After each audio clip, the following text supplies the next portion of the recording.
Yes hello everyone, wish you all a very good evening. मेरी voice Audible है सभी को? परफेक्ट। अच्छा, टेल मी, क्या हमने लास्ट क्लास में लिनक्स कमांड्स करते करते वक्त क्या हमने आईएफ कॉन्फ़िग कमांड यूज ले लिया था? यस और नो में रिस्पॉन्ड करना एक बार। नहीं, ठीक है। यानी हमने लास्ट सॉफ्टवेयर इंस्टॉल कैसे कर सकते हैं वहां तक के कंसेप्ट को देखा था। एपीटी के एरर्स को रिजॉल्व करने के प्रोसेस को देखा था। करेक्ट। तो अब हम कुछ और लिनक्स के एडवांस कमांड्स देखेंगे, है ना। और उसके बाद हम अपने नेक्स्ट मॉड्यूल की तरफ बढ़ेंगे जो कि है फुटप्रिंटिंग एंड रिकॉग्निसेंस, यानी इजी लैंग्वेज में कहूँ तो इंफॉर्मेशन गैदरिंग। सो स्टार्ट करते हैं। Before starting, yes Shyam.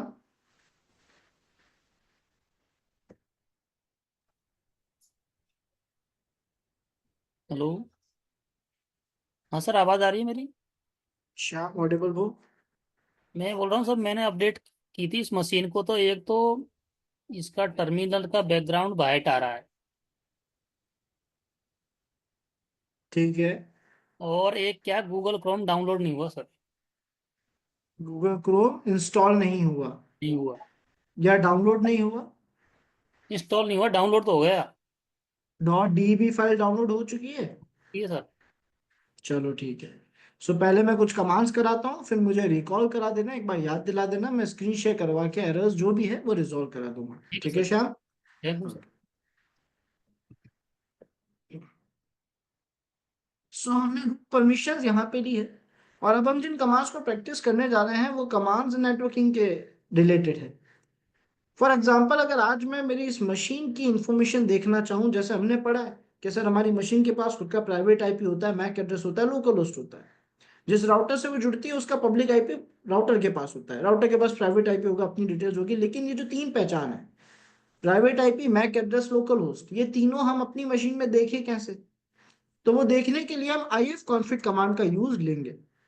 If config आपको नेटवर्किंग की कॉन्फ़िगरेशन, नेटवर्किंग से जुड़ी हुई कॉन्फ़िगरेशन डिटेल्स दिखाता है, जिसमें ये आपको अपने डिवाइसेस के नाम बताएगा। थोड़ा इसको जूम आउट करके रन करता हूँ ताकि इसका फॉर्मेट खराब ना हो, फिर वापस जूम इन करते हैं। हाँ।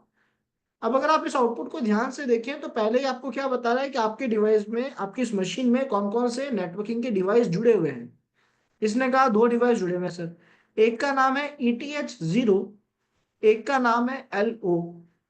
ETH0 का मतलब है इथरनेट, क्योंकि मेरा VMware ये दिखा रहा है कि मैं इंटरनेट जो है वो फिलहाल इथरनेट कनेक्शन के जरिए चला रहा हूँ, है ना, ऐसा शो कर रहा है अपने वर्चुअल नेटवर्क की वजह से।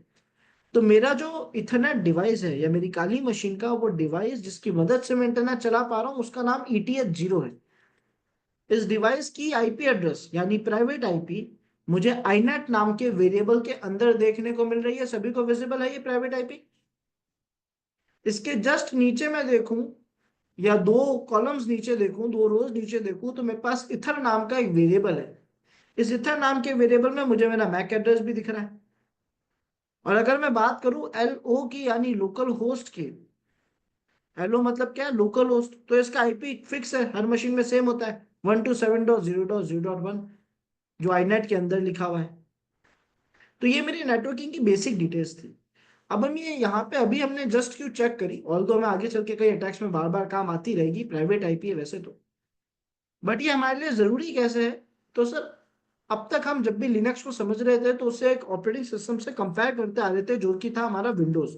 विंडोज से कंपेयर करते करते हमने लिनक्स के बारे में काफी सारी चीजें सीखी है। हम इसी को थोड़ा सा और आगे कंटिन्यू करते हैं। एक्चुअली ये जो हमारा विंडोज ऑपरेटिंग सिस्टम है, इसे कौन ओन करता है? माइक्रोसॉफ्ट, है ना। और हमारा जो लिनक्स है, अनोटेशन कोई भी क्लास में यूज मत लेना।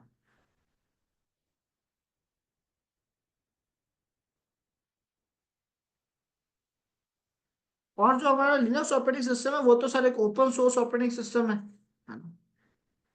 तो असल में माइक्रोसॉफ्ट को अगर, किसको? माइक्रोसॉफ्ट अगर अपनी वेबसाइट होस्ट करनी है, लोगों में कोई डेटा शेयर करना है, लोगों में अपनी वेबसाइट शेयर करनी है, तो उसके लिए वो एक स्पेशल सर्विस का यूज लेता है। आप कह सकते हो एक बना बनाया टूल सेट है जिसका नाम है IIS, इंटरनेट इंफॉर्मेशन सर्विस। ये काम आती है माइक्रोसॉफ्ट की वेबसाइट्स होस्ट करने के लिए। यानी माइक्रोसॉफ्ट का जैसे विंडोज है, तो अब आप इन शॉर्ट अगर माइक्रोसॉफ्ट को कोई भी वेबसाइट होस्ट करनी होगी ना, तो वो कौन से टूल का यूज लेगा? आईएएस का, इंटरनेट इंफॉर्मेशन सर्विस का। लेकिन ओपन सोर्स में और स्पेशली हमारे लिनक्स ऑपरेटिंग सिस्टम्स में अगर आज मैं कोई भी वेबसाइट होस्ट करना चाहता हूं, तो वो ज्यादातर यूज लेते हैं एक सॉफ्टवेयर को जिसका नाम है अपाचे टूल। ये क्या काम आता है? ये आपकी वेबसाइट्स को शेयर करने के लिए, पब्लिक में डेटा वेबसाइट होस्ट करने के लिए, शेयर करने के लिए यूज आता है।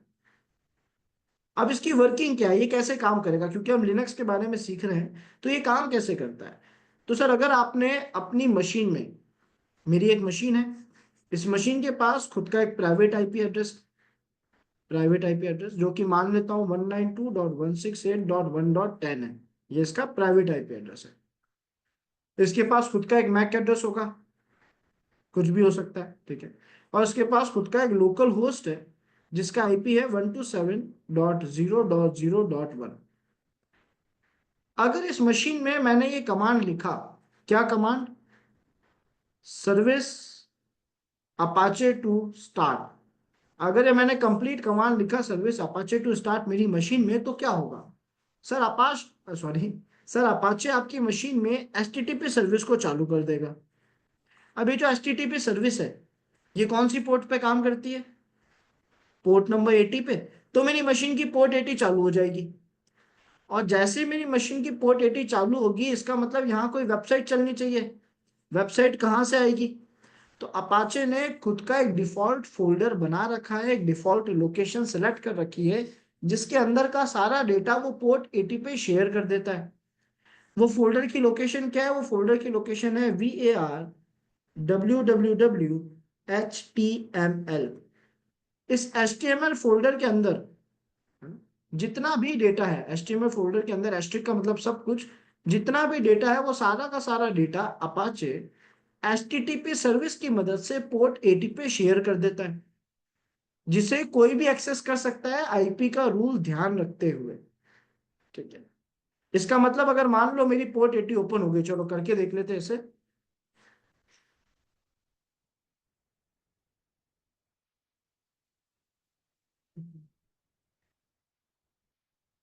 अगर मैं मेरी मशीन में गया, या फिर पहले अपनी मशीन में ब्राउजर पे गया। अच्छा, इसे बंद करना पड़ेगा। मैं ऑलरेडी अभी लास्ट क्लास में मैंने स्टार्ट करा था सर्विस को, पहले मैं बंद कर देता हूँ। तो हमने लिखा सर्विस अपाचे टू स्टॉप। ठीक है। हाँ।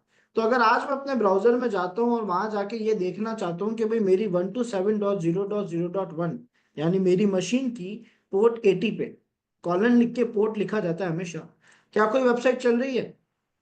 ये तो दिखा रहा है, अभी भी हो सकता है कैशे की वजह से दिखा रहा हूँ। मेरा दूसरा प्राइवेट आईपी लिख के देख लेता हूँ एक बार, कैशे डेटा की वजह से दिखा रहा है, वैसे नहीं चल रही है। बट ठीक है, मैं यहाँ पे IF config कमांड रन करता हूँ।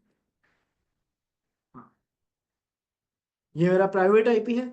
मैंने इसे कॉपी किया, मैं अपने ब्राउजर में गया, मैंने कहा क्या मेरी मशीन की पोर्ट 80 पे कोई वेबसाइट चल रही है? इसने कहा नहीं, कुछ नहीं चल रहा। मैंने लिखा लोकल होस्ट की। देखो वैसे क्योंकि मैंने थोड़ी देर पहले वेबसाइट चलाई थी ना, तो हो सकता है वो बैकग्राउंड में कैशे में रखी हुई है, तो वो वापस लोड हो सकती है, पर चल नहीं रही है अभी। जैसे शायद यहाँ हो जाए, शायद ना हो, जैसे हो रही है। बट ये एक्चुअली चल नहीं रही। ये अपना पुराना ही कैशे पेज कॉल कर रही है। अगर मैं इसका डेटा क्लियर करूंगा तो नहीं दिखाएगा, खैर कोई बात नहीं। मेरे पास 3 आईपी हैं। एक तो डोमेन नेम है लोकल होस्ट, एक मेरी प्राइवेट आईपी है, और एक मेरा 127.0.0.1 है जो डोमेन का आईपी है, लोकल होस्ट का आईपी है।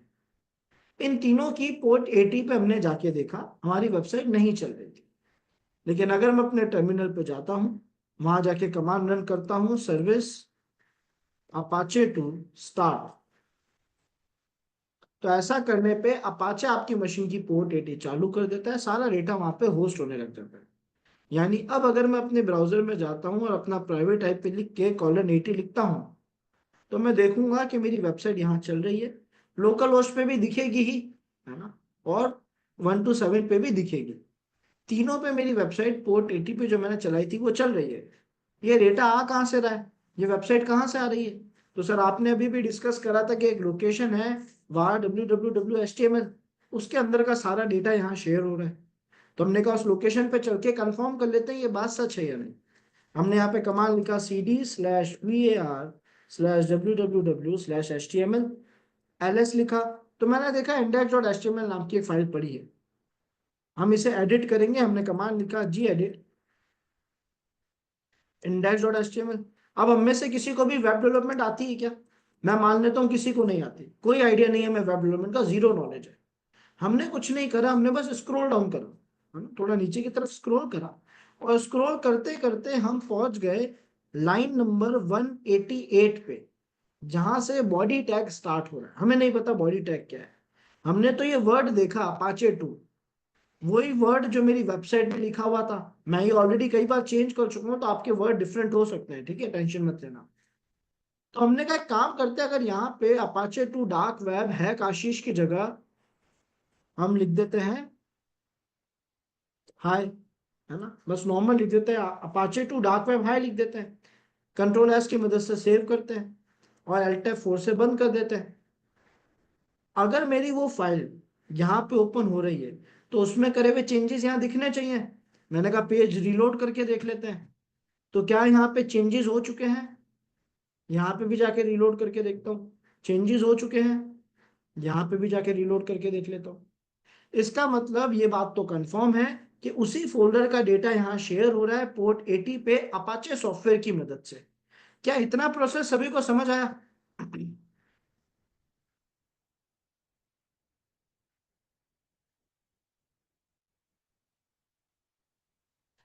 अब एक बात और ध्यान देना, मेरी मशीन की पोर्ट 80 पे वेबसाइट होस्ट हो चुकी है। मैं फिर से व्हाइट बोर्ड पे ले जाके एक और बार समझाता हूँ, इससे जुड़ी हुई।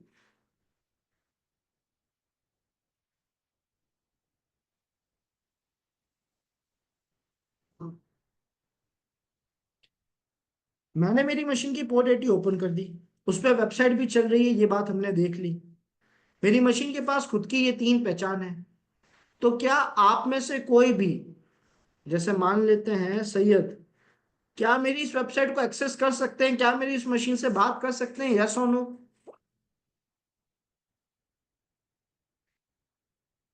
सर आईपी के रूल्स के हिसाब से ऐसा बिल्कुल नहीं हो सकता। क्यों नहीं हो सकता? क्योंकि सर इनके पास खुद का प्राइवेट आईपी है और ये अपनी अलग ही लोकल एरिया में बैठे हैं, अलग लैन में बैठे हैं। क्या ये मुझसे बात कर पाएंगे?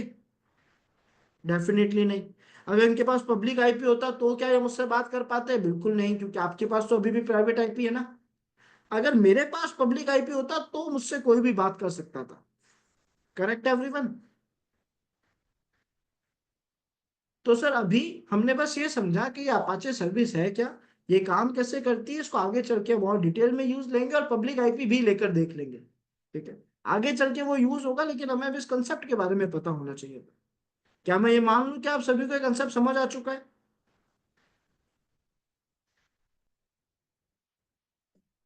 ग्रेट,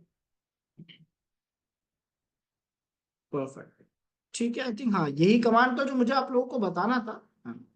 अब हम चलते हैं हमारे नेक्स्ट मॉड्यूल, इंफॉर्मेशन गैदरिंग या फुटप्रिंटिंग एंड रिकॉग्निसेंस पे, जो कि बहुत ही इंटरेस्टिंग और बहुत ही काम का मॉड्यूल है। ऑनेस्टली बहुत काम का मॉड्यूल है। यस सनम? सर मतलब हमने जो ये अपाचे टो है मतलब, हेलो, आवाज जा रही है क्या? हाँ ऑडिबल हो, बोलो। मतलब अपाचे टू जो है वो मतलब एक सर्वर है, ठीक है, मतलब काली लिनक्स एक सर्वर ओपन कर देता है ना? हेलो। कंप्लीट कर दो ताकि मैं उसे अच्छे से मतलब करेक्ट कर पाऊँ। वन मतलब 1 1 to 7.0.0.1 लिखने से उस उससे इसका क्या लिंक है? वो तो ठीक है, लोकल होस्ट है ना। ये तो मतलब ये समझ। काली लिनक्स का सर्वर है। ठीक है, चलो मैं इसको समझाने की कोशिश करता हूँ।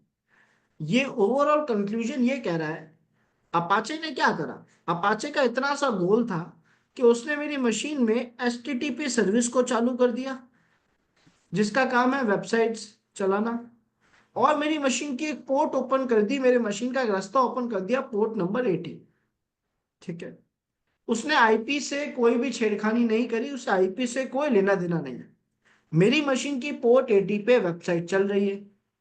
आईपी के रूल्स के हिसाब से जो भी मुझसे बात कर सकता है वो उस वेबसाइट को यूज ले पाएगा। तो सबसे पहले बात आई मेरे प्राइवेट आईपी की।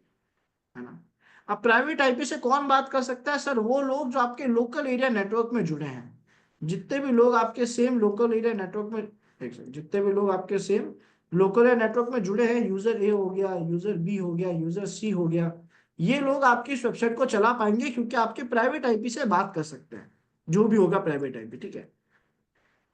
अब अगर मैं खुद, जो ओनर है यानी यूजर सी मान लो, अगर यूजर सी खुद अपनी मशीन में जाए और अपनी इस वेबसाइट को चलाए, तो क्या ये देखा जाए तो खुद के नेटवर्क में वेबसाइट चला रहा है, खुद से ही बात कर रहा है ना ये तो वहां तो एक एड्रेस काम आ सकता है, लोकल होस्ट जिसको बनाया ही इसलिए गया था। लोकल होस्ट एक ऐसा एड्रेस था जो इसलिए बनाया गया था ताकि खुद ही में ये सॉफ्टवेयर को, सर्विसेज को चला सके, देख सके, खुद से बात कर सके। और जब मुझे खुद से बात करनी थी तो मैं अपनी लोकल होस्ट की पोर्ट नंबर 80 पे चला गया। यानी कोई भी आईपी हो, चाहे ये हो चाहे ये हो, ओपन एक रास्ता है। अब मैं इसकी मदद से भी इससे बात करने आ सकता हूँ, और इस आईपी की मदद से भी इससे बात करने आ सकता हूँ। आप लोग भी मुझसे बात करने आ सकते हो, लेकिन केवल इस आईपी की मदद से। आप लोग मेरे इस एड्रेस की मदद से बात नहीं कर पाओगे क्योंकि ये लोकल एरिया में काम ही नहीं करता है। क्या ये बात समझ आई? Yes yes sir, thank you sir, समझ गए समझ गए। गुड।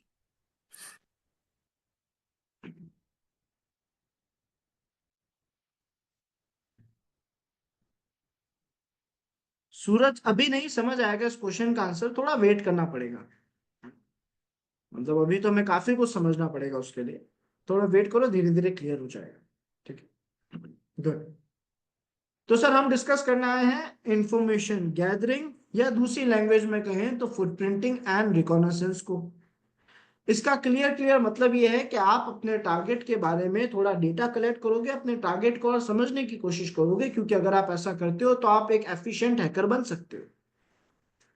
एक एग्जांपल लेते हैं, मान लेते हैं आज हमने दो हैकर्स को हायर करा। ये हैकर 1 है और ये हैकर 2 है। दोनों को हमने हायर करा, हमने कहा कि भाई हम चाहते हैं कि हमारा एक विक्टिम है, आप इसे हैक करो, हमारी मशीन है, आप इसमें कमी ढूंढ के बताओ, इसे हैक करके बताओ। ठीक है। हैकर 1 जो कि 10-15 साल से एक्सपीरियंस्ड था, इसने क्या करा, इसने अपनी इस 10-15 साल की जर्नी में जितने भी अटैक आज तक सीखे थे, सारे के सारे इस मशीन पे इंप्लीमेंट कर दिए।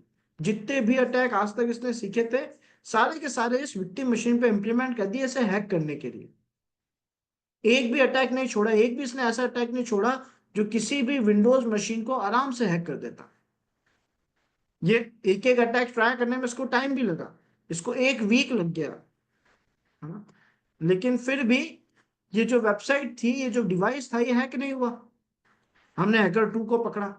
हैकर 2 ने क्या करा? हैकर 2 ने सबसे पहले किसी ना किसी तरीके से कुछ ना कुछ पैकेज बेच के, कुछ ना कुछ बातचीत करके सिस्टम का इंफॉर्मेशन कलेक्ट करा, डेटा कलेक्ट करा। जब सिस्टम का डेटा कलेक्ट करा तो इससे पता पड़ा कि सामने वाला सिस्टम तो एक लिनक्स ऑपरेटिंग सिस्टम है जिसका वर्जन 2.2.5 है। अब इसने क्या करा, जैसे इसको डेटा मिला, ये गया इंटरनेट पे, इसने इंटरनेट में जाके सर्च करा कि क्या लिनक्स के 2.2.5 में कभी भी कोई कमजोरी मिली थी, कभी कोई वल्नरेबिलिटी मिली थी। तो इंटरनेट ने बताया हाँ, मार्केट में तो लिनक्स के बहुत नए वर्जन चल रहे हैं, ये तो एक पुराना वर्जन है और इसमें तो ये सारी कमियां थी। इनमें से इसने किसी एक कमी को उठाया, इसने ट्राई करा, और सिस्टम जो था वो हैक हो गया। अब आप इन दोनों में से बेस्ट हैकर किसे मानोगे? वो हैकर जिसने 1 वीक तक सारे अटैक्स ट्राई करे, बिना सिस्टम को, बिना यूजर को जाने, और कुछ रिस्पॉन्स, कुछ रिजल्ट नहीं मिला, या वो हैकर जिसने आधे घंटे में डेटा कलेक्ट करा, आधे घंटे में अटैक करा, ज्यादा से ज्यादा मैं तो मैक्सिमम 1 डे मान लेता हूँ, एक दिन के अंदर अंदर इसने इसे कॉम्प्रोमाइज कर लिया। तो एक इफेक्टिव, एक एफिशिएंट हैकर तो नंबर 2 ही साबित हुआ, बिकॉज इसने कंसेप्ट को अच्छे से फॉलो किया। इसी वजह से इंफॉर्मेशन गैदरिंग या फुटप्रिंटिंग एंड रिकॉन्सिस हमारे लिए बहुत इंपॉर्टेंट रोल प्ले करता है, और ट्रस्ट में जब आप इसे अच्छे से करोगे तो आप खुद रियलाइज करोगे इस बात को, है ना। हमने कहा ठीक है। अब हमें कुछ डाउट्स है, यानी इंफॉर्मेशन गैदरिंग को समझने के लिए पहले हमें देखना होगा कि जो इंफॉर्मेशन गैदरिंग है कितने टाइप्स की होती है। इंफॉर्मेशन गैदरिंग 2 टाइप की है, एक्टिव इंफॉर्मेशन गैदरिंग और पैसिव इंफॉर्मेशन गैदरिंग। क्या डिफरेंस है दोनों में? एक्टिव इंफॉर्मेशन गैदरिंग का कहना है कि ये एक ऐसा कंसेप्ट है जिसमें आप जिस भी यूजर का, जिस भी विक्टिम का डेटा कलेक्ट कर रहे हो, उससे डायरेक्ट इंटरेक्शन करोगे, उससे कनेक्ट करके डेटा आप लोगे, है ना। यानी यहाँ पे क्या हो रहा है, इंटरेक्शन हो रहा है, वो भी डायरेक्ट। डायरेक्ट इंटरेक्शन की मदद से एक हैकर क्या कर रहा है, विक्टिम से डेटा कलेक्ट कर रहा है। फॉर एग्जांपल, हैकर ने विक्टिम को कॉल किया, कॉल करके भले ही अपनी झूठी प्रोफाइल बताई, झूठी आइडेंटिटी बताई, बट फिर भी कॉल किया, कनेक्शन डायरेक्ट हुआ। हो सकता है कोई मैसेज कर दिया हो, रिक्वेस्ट भेज दी हो किसी सोशल मीडिया पे, पोस्ट वोस्ट लाइक कर दी हो डेटा कलेक्ट करते हुए। तो ये जो एक्शंस है ये विद इंटरेक्शंस हो रहे हैं, सामने वाले को पता पड़ रहा है कि कोई उसका डेटा कलेक्ट कर रहा है। इसे हम एक्टिव इन्फॉर्मेशन गैदरिंग कहते हैं। पैसिव इंफॉर्मेशन गैदरिंग वो टेक्निक है जिसमें आप यूजर से विदाउट इंटरेक्शन, बिना इंटरेक्ट करे डेटा कलेक्ट करते हो। फॉर एग्जाम्पल, इस बार आपने क्या करा, इस बार आपने विक्टिम के फ्रेंड से बातचीत करी, दूर के फ्रेंड से, पुराने फ्रेंड्स फैमिली मेंबर से बातचीत करी, या फिर उसके सोशल मीडिया पे विजिट करा, लेकिन ना ही उसे रिक्वेस्ट भेजी, ना ही उसे फॉलो करा, ना ही उसे किसी पोस्ट उसको लाइक करा, केवल क्रॉल करके देखा क्या डेटा मिल रहा है। इन सभी टेक्निक्स को हम पैसिव इंफॉर्मेशन गैदरिंग कहते हैं। क्लियर है सभी को एक्टिव और पैसिव इंफॉर्मेशन गैदरिंग क्या है? ग्रेट। अब सर जब बात आती है इंफॉर्मेशन गैदरिंग की, तो अक्सर हम गलती क्या करते हैं? देखो, इंफॉर्मेशन गैदरिंग लोगों को क्यों समझ नहीं आती, लोग सबसे बड़ी गलती क्या करते हैं, हम मेन कंसेप्ट तो पढ़ते ही नहीं।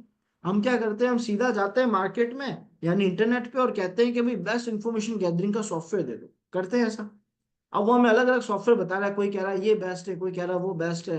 हम वो टूल्स लाते हैं, उन्हें टेस्ट भी कर लेते हैं, मान लो चलाना भी सीख गए, चला भी लिया।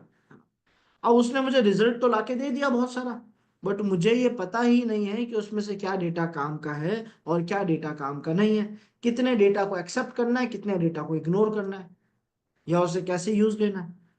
जब हमें पता ही नहीं होता तो सारा डेटा बेकार माना जाता है।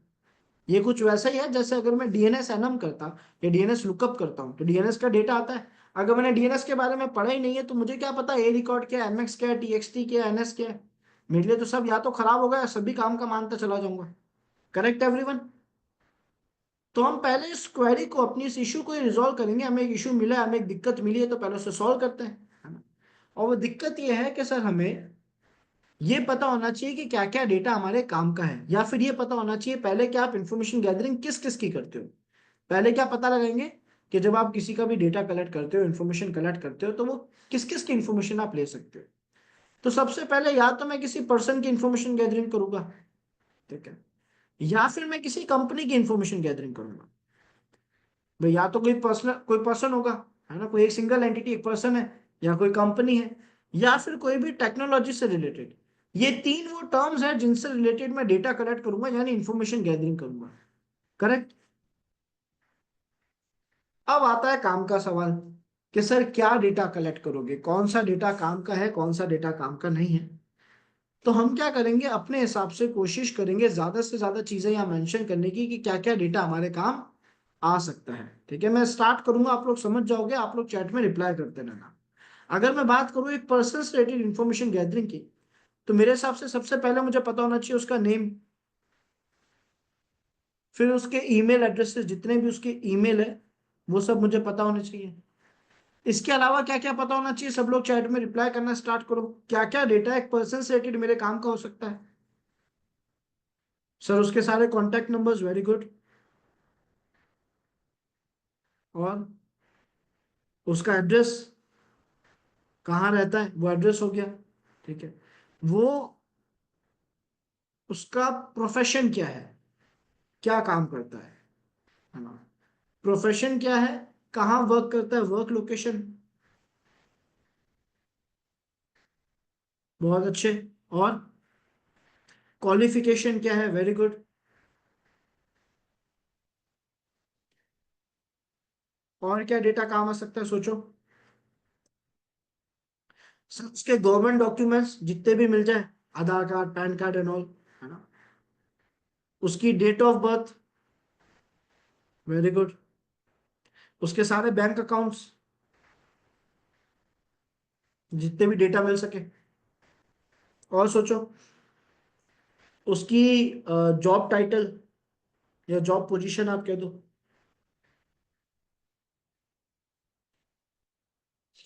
उसकी फाइनेंशियल डिटेल्स, सारी फाइनेंशियल डिटेल्स, उसका फाइनेंशियल बैकग्राउंड आ गया, फैमिली का फाइनेंशियल बैकग्राउंड आ गया, है ना, उसकी अर्निंग हो गई, प्रॉफिट, एसेट्स, लाइबिलिटी, सारा डेटा फाइनेंशियल रिकॉर्ड्स में काउंट कर रहा हूं मैं, ठीक है। उसके फ्रेंड्स, फैमिली मेंबर्स और एनिमीज की डिटेल्स, उसके फ्रेंड्स कौन है, फैमिली मेंबर्स कौन है और एनिमीज कौन कौन है, वो क्या क्या टेक्नोलॉजीज यूज लेता है, अगर उसके पास मोबाइल है तो कौन सा है, लैपटॉप है तो कौन सा है, दोनों में ऑपरेटिंग सिस्टम्स कौन से हैं, फायरवॉल कौन सा है, जो भी टैग से मिलती जुलती डिटेल्स उससे रिलेटेड मिल सके कि वो क्या क्या टैग यूज ले रहा है, ठीक है, वो सब बहुत अच्छे। देखते हैं आकाश क्या बनना पड़ेगा ऐसे, और देखो और क्या डेटा काम आ सकता है। जरूरी नहीं है सारा का सारा डेटा हमें हमेशा मिले, बट हमें ये तो पता होना चाहिए ना कि क्या डेटा काम का है। और सोचो और क्या हो सकता है।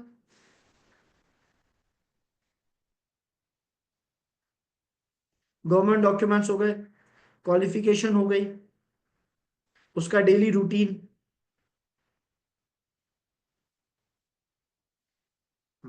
उसकी कुछ इमेजेस मिल सके तो, उसके सारे सोशल अकाउंट्स, डेली रूटीन में जॉब टाइमिंग आ गया, चलो बहुत अच्छे। और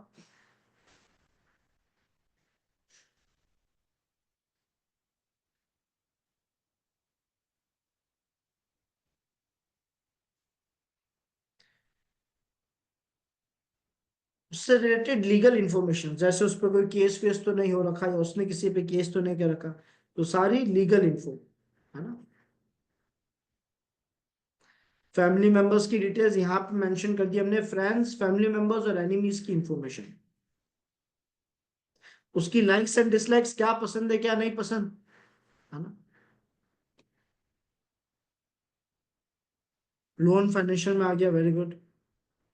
एसेट्स एंड लाइबिलिटीज हमने फाइनेंशियल में काउंट कर ली, एसेट्स क्या है, लाइबिलिटीज क्या है, ठीक है। बैंक डिटेल्स लिख दिया हमने यहाँ पे, बैंक इंफॉर्मेशन, बैंक अकाउंट सारा है। तो देखा जाए तो हमने एक पर्सन से रिलेटेड काफी पॉइंटर्स ढूंढ लिए जो हमारे काम आ सकते हैं, कभी भी डेटा दिखेगा तो हम इसको प्रायोरिटी देंगे, है ना। अब बात करते हैं कंपनी की, तो मैं स्टार्ट करता हूँ, आप लोग कंटिन्यू करना सेम इसी तरीके से। कंपनी से रिलेटेड क्या क्या चाहिए, तो सर कंपनी का नाम पता होना चाहिए, कंपनी का एड्रेस पता होना चाहिए, सारे एड्रेसेस जितनी भी ब्रांचेस है सब, ठीक है। कंपनी के ओनर की कंप्लीट इंफॉर्मेशन होनी चाहिए, जितने भी ओनर्स हैं, और ओनर्स की जो भी डिटेल है, मोबाइल नंबर, ओनर की सारी डिटेल्स, ठीक है, वो पता होनी चाहिए। कंपनी की टेक्नोलॉजीज, कंपनी में क्या क्या टेक यूज हो रहा है, जैसे एंट्रेंस पे बायोमेट्रिक है, सीसीटीवी कैमरास है, वॉचमैन है, जो भी टेक, जो भी सिक्योरिटी या टेक जुड़ा हुआ है, कंपनी में मशीन कौन कौन सी यूज हो रही है, उनमें सॉफ्टवेयर कौन से, ऑपरेटिंग सिस्टम्स कौन से, उनके वर्जन्स क्या है, फायरवॉल्स कौन से हैं, सारा टेक रिलेटेड डेटा, ठीक है। नंबर ऑफ, कंपनी के एम्प्लॉय डिटेल्स, अब एम्प्लॉय डिटेल्स में क्या क्या आ जाएगा, एम्प्लॉयज के नाम, कॉन्टैक्ट नंबर, उनकी जॉब टाइटल्स, उनकी सैलरीज, उनके एक्सपीरियंस, है ना, नंबर ऑफ एम्प्लॉयज, डिपार्टमेंट कौन कौन से, वो सब एम्प्लॉय डिटेल्स में मान लिया हमने। Physical security, very good, company में फिजिकल सिक्योरिटी क्या क्या है, वॉचमैन हैं, जो भी फिजिकल सिक्योरिटी के नाम पे हो सकता है वो क्या क्या है, वेरी गुड। कंपनी की वेबसाइट, जितनी भी वेबसाइट्स कंपनी से जुड़ी हुई है सारी वो, कंपनी की पूरी financial information, profit loss turnover everything, है ना, एसेट्स लायबिलिटी, सब फाइनेंशियल इंफॉर्मेशन पता होनी चाहिए। बहुत अच्छे लकी, कंपनी का लास्ट डेटा लीक, है ना, क्या कभी कंपनी का कोई डेटा वेटा लीक हुआ था, कोई साइबर अटैक हुआ था, यानी अटैक हिस्ट्री, काफी काम का डेटा ये। कंपनी के कस्टमर्स, कंपनी के क्लाइंट्स, कंपनी के पार्टनर्स, कंपनी के कॉम्पिटिटर्स, इन सब की डिटेल्स भी पता होनी चाहिए। और कंपनी का विजन क्या है, कह दो, या फिर मिशन क्या है, कंपनी में प्रोडक्शन किस चीज का होता है ना, क्या सर्विसेज दे रही है प्रोडक्शन, यानी बहुत अच्छे। और सोचो और क्या हो सकता है, कंपनी के सभी बैंक अकाउंट डिटेल्स, कंपनी के सारे सोशल अकाउंट्स,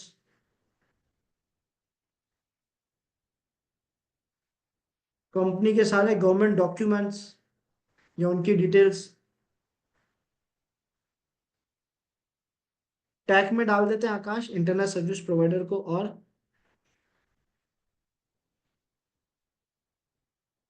कैसा एवरीवन, और पॉइंटर्स बताओ, और क्या क्या डेटा काम आ सकता है कंपनी से जुड़ा हुआ।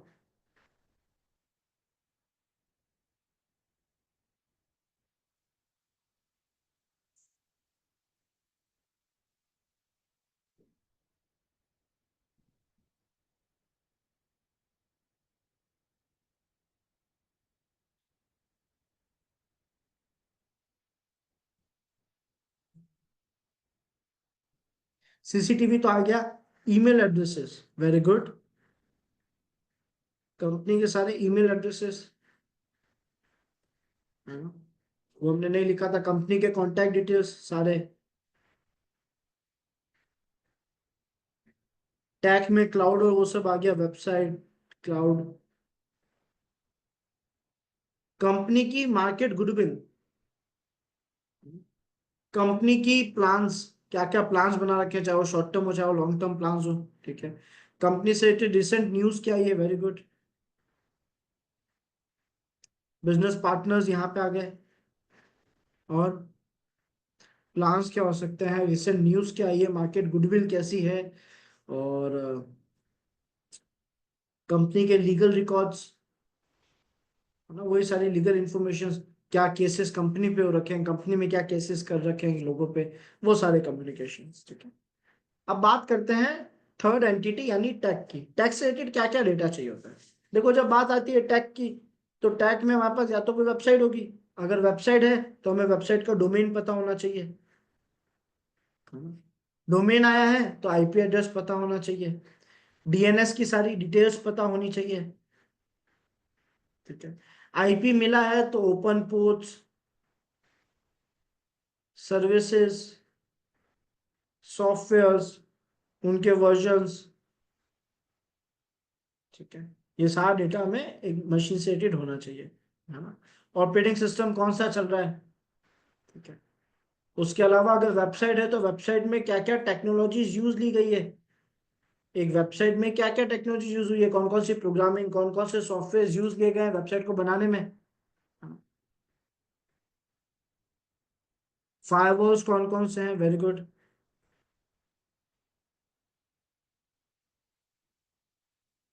उन चीजों को ओन कौन करता है, ओनर डिटेल्स, जो भी टैग है उसको ओन कौन करता है। डीएनएस रिकॉर्ड्स में नेम सर्वर वो सब आ गया। और सोचो, उन टेक्नोलॉजीज का मेंटेनेंस एंड सपोर्ट कैसे वर्क करता है, वेरी गुड।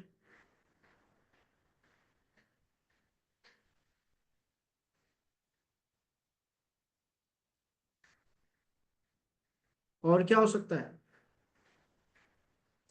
उनकी डिपेंडेंसीज, वो किस हार्डवेयर को यूज ले रहे हैं, किस सॉफ्टवेयर को यूज ले रहे हैं, हार्डवेयर क्या है और सॉफ्टवेयर क्या है, ये सारा डेटा पता होनी चाहिए। चलो, तो एक बार के लिए हमने मान लिया कि सर ये सारा डेटा हमारे पास होना चाहिए है इन एंटिटीज से जुड़ा हुआ। अब सवाल आता है कि ये डेटा मिलेगा कहाँ से, यानी इंफॉर्मेशन गैदरिंग के सोर्सेज क्या क्या है। अब हम क्या डिस्कस करने वाले हैं, सोर्सेज ऑफ इंफॉर्मेशन गैदरिंग। ये डेटा मिलने के क्या क्या जरिए हैं। तो हमारे पास तीन सोर्सेज हैं। हम आज पढ़ने वाले हैं पहले सोर्स को, जिसका नाम है सर्च इंजन्स। पहले सोर्स का नाम क्या है, सर्च इंजन्स, को कंप्लीट लिख देता हूं।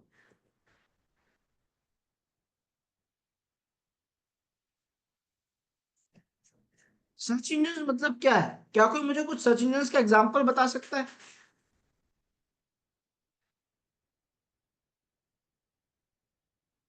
यस एनीवन, बहुत अच्छे। सर गूगल.com सर्च इंजन है, yahoo.com सर्च इंजन है, bing.com सर्च इंजन है, डक सर्च इंजन है। लेकिन Google Chrome, Firefox, opera mini, safari, UC browser, brave, और क्या बचा, जो भी बचा, ये सब क्या है, ये सब ब्राउजर है सर। ये सब सॉफ्टवेयर है, ये सर्च इंजन नहीं कहलाते। ठीक है, इन सॉफ्टवेयर के अंदर हम इनमें से किसी भी सर्च इंजन को यूज ले सकते हैं। ठीक है, सर्च इंजन हमारी मदद करते हैं हमें इंटरनेट पे जो भी डेटा रखा है उसे एक्सेस करने में, उसे ढूंढ कर लाकर देने में। हम वर्ड लिखते हैं, हमने लिखा आशीष कुमार, तो आशीष कुमार से डेटा आएगा। तो इस तरीके से सर्च इंजन हमें लिखे हुए कीवर्ड्स के बिहाफ पे डेटा लाके देते हैं इंटरनेट से। ये हमारे सर्च इंजन हैं, और इन्हीं के जरिए हम क्या करेंगे, इंफॉर्मेशन कलेक्ट करेंगे अपने विक्टिम की। वो होगा कैसे, बस आपको कुछ रूल्स याद रखने हैं, कुछ बातों को याद रखना है, और उसके बाद आप बहुत अच्छे लेवल पे सर्च इंजन की मदद से डेटा कलेक्ट कर सकते हो। रूल क्या है सर, सबसे इंपॉर्टेंट रूल जो सर्च इंजन से जुड़ा हुआ है वो ये है, मतलब जब भी आप सर्च इंजन की मदद से डेटा कलेक्ट करते हो तो एक रूल आपको हमेशा ध्यान रखना पड़ता है, वो ये है, साइबर सिक्योरिटी हमें सिखाती है कि सर जब भी आप सर्च इंजन से डेटा कलेक्ट करने जाओगे, आपको कभी भी पहले पेज पे बहुत ज्यादा डिपेंड नहीं रहना है। पहले पेज पे बहुत ज्यादा डेटा कभी नहीं मिलेगा आपको, बहुत ज्यादा तो क्या, काम का डेटा मिलेगा ही नहीं। इसका एक बहुत बड़ा रीजन है, आप देखोगे आज के टाइम पे जब भी हम कुछ सर्च करने जाते हैं तो सर्च इंजन्स पे हमें वो डेटा नहीं मिलता जो हम देखना चाहते हैं। हमें अक्सर वो डेटा मिलेगा जो गूगल दिखाना चाहती है, जो कंपनीज दिखाना चाहती है, जो डिजिटल मार्केटिंग टेक्नोलॉजीज की वजह से कंपनियां रैंक हो रही है, वो डेटा दिखेगा। मैं एग्जांपल लेता हूँ, अगर आज मैं अपने ब्राउजर में जाऊँ और वहां पर जाके मैं लिखूं एथिकल हैकिंग, है ना, इसका मतलब क्या था, इसका मतलब ये है कि मुझे एथिकल हैकिंग का कंटेंट चाहिए, मुझे एथिकल हैकिंग सीखना है। मुझे एक बात बताओ, क्या इंटरनेट पे फ्री एथिकल हैकिंग कंटेंट पड़ा है या नहीं पड़ा है? बहुत पड़ा है। लेकिन जब मैं एथिकल हैकिंग लिखता हूं तो सर यहाँ यहाँ आप देखोगे आपको केवल वो कंपनीज दिखाई जाएगी जो एथिकल हैकिंग की कोशिश कराती है, पेड कोर्सेज। क्यों? क्योंकि इस पर्टिकुलर कीवर्ड पे ये सारी कंपनियां रैंक हो रही है। तो मुझे जो डेटा चाहिए था वो तो यहाँ मिल ही नहीं रहा है। यहाँ तो मुझे वो डेटा मिल रहा है जो कंपनियां बेच रही है, जो गूगल दिखाना चाह रही है। Correct everyone? तो अब ऐसे में हमें ये रिकमेंड करा जाता है कि आप कभी भी पहले पेज पे बहुत ज्यादा डिपेंड ना हो। आप जितना नेक्स्ट पेजेस पे जाओगे आपको उतना शानदार डेटा मिलेगा। हमने कहा ट्राई कर लेते हैं, फॉर एग्जांपल अगर आज मैं डब्ल्यू एस क्यूब टैग से रिलेटेड डेटा कलेक्ट कर रहा हूँ, है ना, मैंने लिखा डब्ल्यू एस क्यूब टैग और एंटर प्रेस कर दिया, तो डब्ल्यू एस क्यूब टैग से रिलेटेड जो भी डेटा है पहले पेज पे मुझे अच्छा नहीं मिलेगा। पहले पेज पे तो कंपनी का वेबसाइट है, अब वेबसाइट तो कंपनी ने खुद ने चाकर डाली है तो अच्छा इन्फॉर्मेशन नहीं मिलेगा, है ना। गूगल बिजनेस का पेज है, कंपनी ने चाकर बनाया है तो कुछ खास डेटा तो नहीं मिल सकता। यूट्यूब कंपनी का है, इंस्टाग्राम है, लिंक्डइन है, फेसबुक है, प्ले स्टोर पे कंपनी का एक सॉफ्टवेयर है। ये वो सारी डिटेल है जो कंपनी चाहती है कि हमें दिखे, पर हमें तो वो डेटा चाहिए जो हमारे लिए काम का है, जो प्राइवेट है, जो हिडन है। तो अब ये डेटा कैसे मिलेगा? हमने कहा ठीक है, जैसा हमें साइबर सिक्योरिटी ने समझाया, हम नेक्स्ट पेजेस पे जाके देखते हैं। मैं पेज नंबर 2 पे गया। ठीक है, पेज नंबर 2 पे भी स्टार्टिंग के कुछ एड्रेसेस बहुत कॉमन ही होंगे जो कंपनी चाहती है दिखे, लेकिन धीरे धीरे जैसे जैसे हम स्क्रॉल डाउन करते जाएंगे हमें अच्छा डेटा मिलना स्टार्ट हो सकता है। फिर पेज 3 पे गया। अब यहाँ पे जो वेबसाइट मुझे मिली, मैंने क्या करा, उन्हें ओपन कर दिया कंट्रोल के साथ, कि मुझे केवल सर्च इंजन की मदद से क्या और कितना डेटा मिला।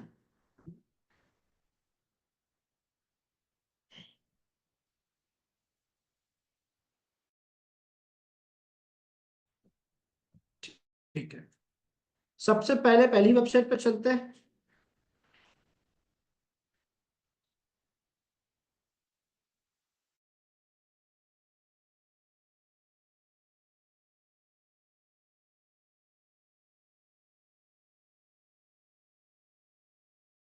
वेबसाइट पे आया, देखते हैं यहाँ पे हमें क्या और कितना डेटा देखने को मिलेगा, है ना।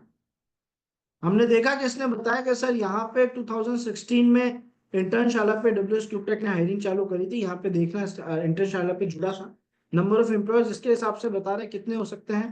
ठीक है, किस एम्प्लॉय को एवरेज सैलरी क्या पे करी जा रही है वो यहाँ पे बताया जा रहा है, तो हमें एक फाइनेंशियल डिटेल मिलना स्टार्ट हो गई है। हम नेक्स्ट पेज पे गए, मान लिया हमने इतनी डिटेल मिली, ऐसा हमने मान लिया, ठीक है। कुछ जॉब ओपनिंग्स अगर है तो यहाँ हमें देखने को मिल जाएगी, फिलहाल नहीं है, नेक्स्ट पेज पे आ गए। अब यहाँ अगर हम आए तो हमने देखा इसमें नंबर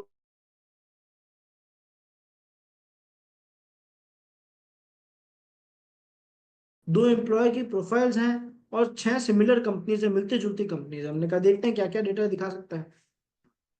पीपल में गए तो सर यहाँ पे लोगों के जॉब टाइटल्स दिखा रहा है और उनके ईमेल अकाउंट दिखा रहा है। और दो उसे एक्सेस करने के लिए रजिस्ट्रेशन और लॉगिन मांगेगा, तो हम नहीं करेंगे। अब यहाँ एक और अच्छी इंफॉर्मेशन है, ओनर का नाम तो दिखाया, ओनर के साथ साथ एक एक्स्ट्रा नाम और दिखाया, है ना। अब हो सकता है डेटा हमारे काम आए, ठीक है। तो ये हमारे लिए काम का ऊपर हो गया, सीटीओ का डेटा दिखा हमें, ठीक है। ओनर के साथ साथ सीटीओ का डेटा मिल गया, चीफ टेक्निकल ऑफिसर का। तो ये हमारे लिए काम का डेटा हो गया। आगे गए टेक्नोलॉजीज में क्या डेटा है, तो सर बेसिक इंफॉर्मेशन है। हमने कहा ठीक है, सिमिलर सिमिलर कंपनीज तो चलो ज्यादा काम आएगी नहीं, ठीक है। यानी क्रंच बेस ने थोड़ी सी डिटेल्स और दे दी। हम नेक्स्ट वेबसाइट पे गए, इसने मुझे यहाँ पे डब्ल्यूएस क्रिप्टा के ओवरऑल फीडबैक्स बताए, यानी मार्केट में डब्ल्यूएस क्रिप्टा की गुडविल कैसी है वो बताई इसने, ठीक है। कंपनी की फाउंडिंग ईयर क्या थी वो बताई, 2000।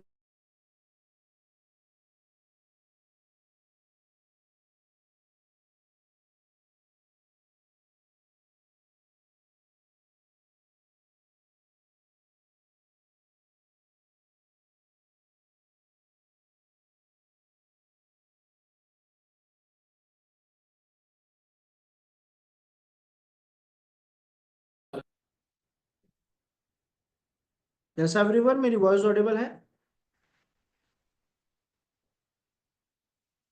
अभी ऑडिबल है? ठीक है। सो हम ये डिस्कस कर रहे थे कि सर क्रंच बेस ने आपको दो नाम दिखा दिए, लोगों की टाइटल्स बता दिए, सीटीओ का डेटा दिखा दिया, ठीक है, क्रंच बेस ने दिखा दिया, है ना। अब तो क्लियर हो, अब तो बिल्कुल क्लियर वॉइस ऑडिबल होगी, अब तो कुछ नहीं अटक रहा होगा। एम्बिशन बॉक्स में गए तो इसने सर आपको लोगों की सैलरीज दिखाई, यहाँ पे किस जॉब टाइटल को क्या सैलरी दी जा रही है, बहुत डिटेल में बताने की कोशिश करी है इसने, ठीक है। जरूरी नहीं है सही हो, बट दिखाने की कोशिश करी है। हमने कहा ठीक है, डेटा तो मिल रहा है हमें। उसके अलावा 5 जॉब ओपनिंग्स बताई है, एक इंटरव्यू बताया है, बेनिफिट्स बताए, बेसिक फोटो, बेसिक डेटा, ठीक है। सैलरीज का एक अच्छा डेटा मिला। हमने कहा नेक्स्ट पेज पे चलते हैं। वॉइस ऑडिबल है ना, फिर से कंफर्म करना चैट में मुझे।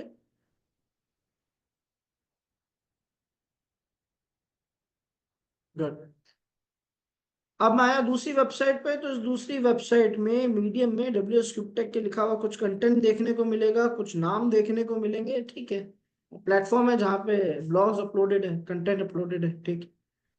यहाँ पे सुबह कॉप में आए तो सर इसने बहुत शानदार डेटा दिया है ना। स्टार्ट होती है, आप देख सकते हो, कंपनी का सीआईएन नंबर बता दिया, ठीक है। कंपनी ने कैपिटल कितनी दिखाई है, कंपनी का नाम यहाँ पे फिर से लिखा हुआ है, कंपनी से काफी डिटेल्स आई थिंक। देखो यहाँ पे ओनर का पर्सनल ईमेल एड्रेस है, विजिबल होगा सभी को, ठीक है। सीआईएन नंबर फिर से दिखा रहा है, रजिस्ट्रेशन नंबर शो कर रहा है। ये रहा इसका कंक्लूजन। सीआईएन नंबर दिखा दिया, कंपनी का नाम बता दिया, ठीक है। कब रजिस्टर करी गई थी कंपनी, प्राइवेट लिमिटेड में कब कन्वर्ट करी गई थी, एनआईसी कोड क्या है वो यहाँ पे बताया है। उसके अलावा स्क्रॉल डाउन करें तो कैपिटल कितनी शो करी गई कंपनी में वो बताया है, ठीक है। बैलेंस शीट लास्ट कब फिल करी गई थी वो बताया है, ठीक है। सीआईएन नंबर बता दिया। और देखते हैं,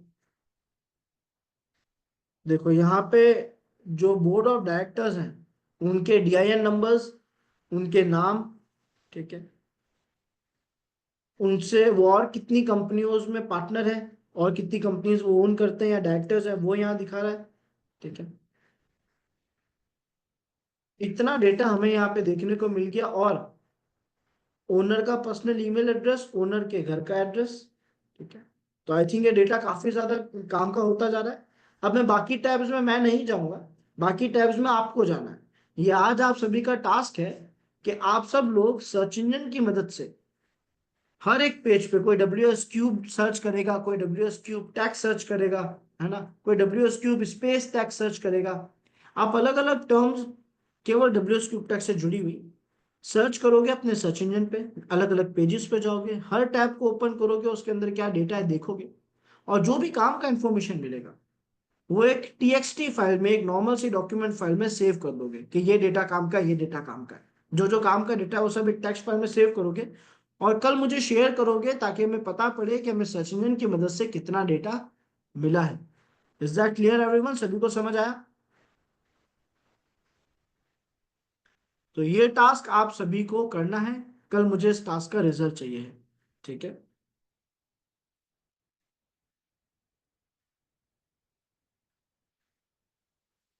ठीक है। यह श्याम अपना स्क्रीन शेयर कर दो।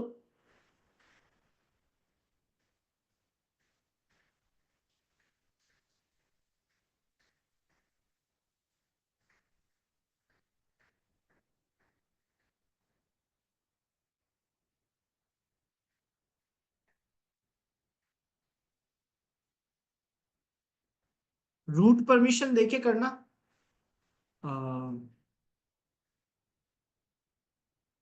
बायजू, आपका नाम क्या है चैट में लिख देना, खैर आप रूट परमिशन देके करना, हो जाएगा।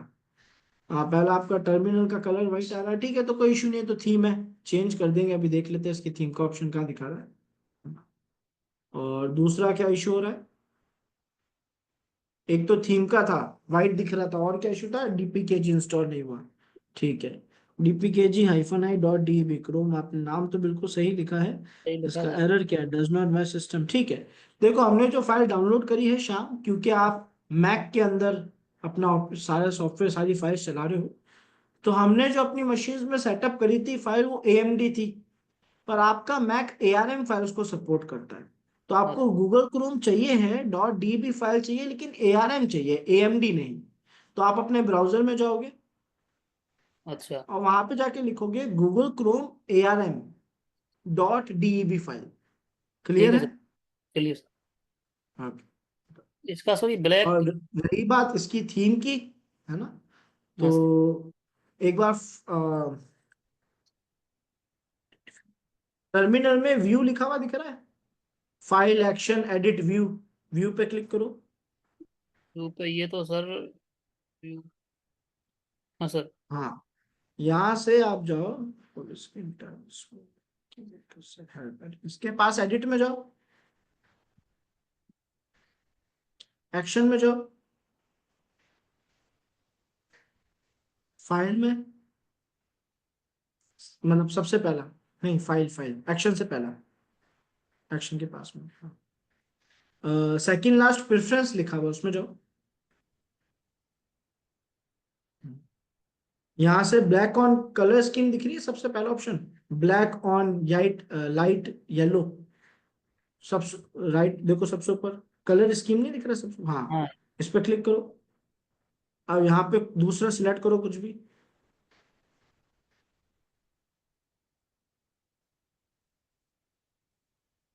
नहीं हो और रहा। दूसरा, रैंडम लाइट तो नहीं, एक काम करो आप ले लो,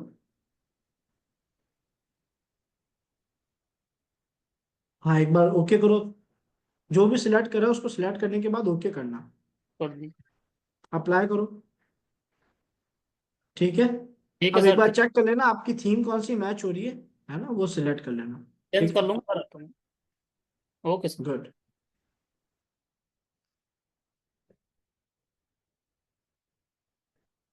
ओके एवरीवन, सो आज की क्लास हम यही एंड करेंगे, बाकी का पार्ट नेक्स्ट क्लास में कंटिन्यू करेंगे, है ना। So bye everyone and good night सबको। यस सनम। सर आपने मतलब वो एक बार में बहुत सारा वेबसाइट ओपन किया था ना, वो कैसे किया था? मतलब शिफ्ट प्लस करके, वो बताइए एक कंट्रोल बार। बटन प्रेस करा और URL पे क्लिक करा, जब कंट्रोल के साथ URL पे क्लिक करते हैं तो वो नए टैब में ओपन हो जाती है, एक बार में एक एक करा मैंने। ओके ओके ओके, वही sir, thank you sir. Good night. Okay, good night everyone.